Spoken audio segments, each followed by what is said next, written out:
እግዚአብሔር ክንድ ላይ ረፉ። ትጠጋለህ ወደ ፖለቲካ ትጠጋለህ። እንደዚህ በጣም ችግር እኮ ነው።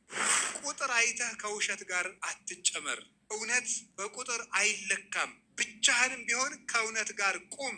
እውነት ከሺህ ይልቅ ትመሰክራለች፣ አፍ አውጥታም ትናገራለች። የእውነትን ምስክር ተራራ አይጋርዳትም፣ ክረምትና በጋ አያስቀራትም። እውነት ከሰማያት በላይ ጸንታ የምትኖር ናት። እውነትን ጩኸት አያፍናትም። እውነትን ስም ማጥፋት አያስቀራትም። እውነት ለዘላለም ሁሉን ፈንቅላ ትወጣለች። እውነት ለዘላለም ያሸንፋል። ቤተ ክርስቲያንን የሚጎዷት ሁልጊዜ ትምህርት አብስለው ያልተማሩ ሰዎች፣ አብስለው ሳይማሩ ቤተ ክርስቲያንን የሚንድ ሀሳብ ይዘው ይመጡና ተከራክረው ሲረቷቸው ደግሞ ሄደው ከፖለቲካ ይለጥፋሉ። ሄደው እውነተኛ አባቶችን መንግስትን ተሳድበዋል ብለው ደግሞ ይካሰሳሉ። እውነት ዘመን አይሽረውም። እውነት ፊት አይቶ አያዳላም። እውነት ለዘላለም ይኖራል። እውነት ከእድሜ በላይ ነው። እውነት ከባለጸግነት በላይ ነው። እውነት ከሀብት በላይ ነው። እውነት ከውበት በላይ ነው። እውነት ከወንበርና ከስልጣን በላይ ነው።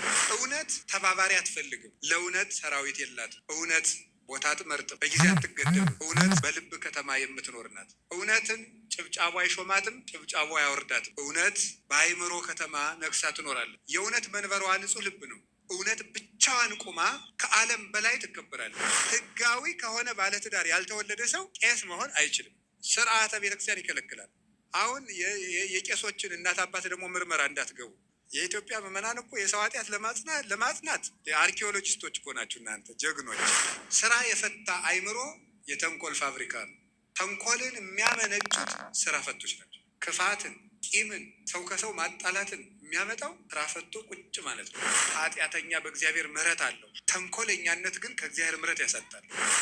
መዝሙረ ዳዊት መኪና ያላችሁ ሰዎች ካላችሁ መኪናችሁ ውስጥ ቤት እንዳለው ሁሉ መኪናችሁ ውስጥ ራሱ አንዱን ችሎ የማይወርድ አንድ መዝሙረ ዳዊት ቢኖራችሁ ጥሩ ነው።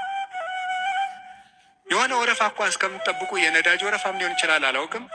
መኪና ውስጡ ናችሁ 3 መዝሙር ዘምሩ። መስሪያ ቤት ገብታችሁ ወረፋ እስኪደርሳችሁ አንድ መዝሙርም ዘምሩ፣ የዳዊትን መዝሙር። ይገርማችኋል፣ መንገዳችሁ ሁሉ ብርሃን ይሆናል። እውነቴን ነው የምነግራችሁ። መቼም ስብከት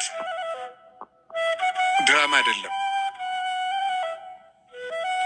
በቅድስና ህይወታችን አባቶቻችን አንመስልም። በእውነት እኔ በግሌ ብዙ የጎደፉ ኃጢአቶች ይኖሩብኛል። ግን በጸሎት በኩል ያልሞከርኩትን አልሰብክም። ስለዚህ መዝሙረ ዳዊት አጽናንቶኝ ነው እንጂ የምናገረው ያነበብኩትን አይደለም የምናገረው። የሆነውን ነው የምነግራችሁ። ይጠቅማቸዋል። መዝሙረ ዳዊት አንብቡ።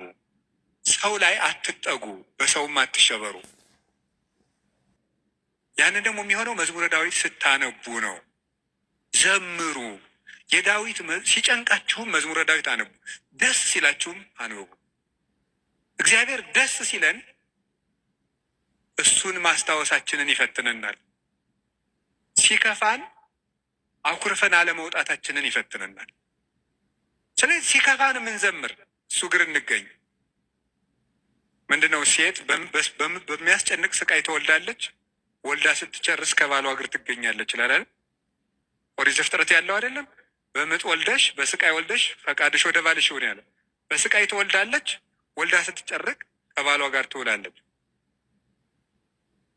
ይሄ ማለት አንዲት ነፍስ በመከራ ተጨንቃም ከሙሽራዋ ክርስቶስ እግር ነው መገኘት ያለበት።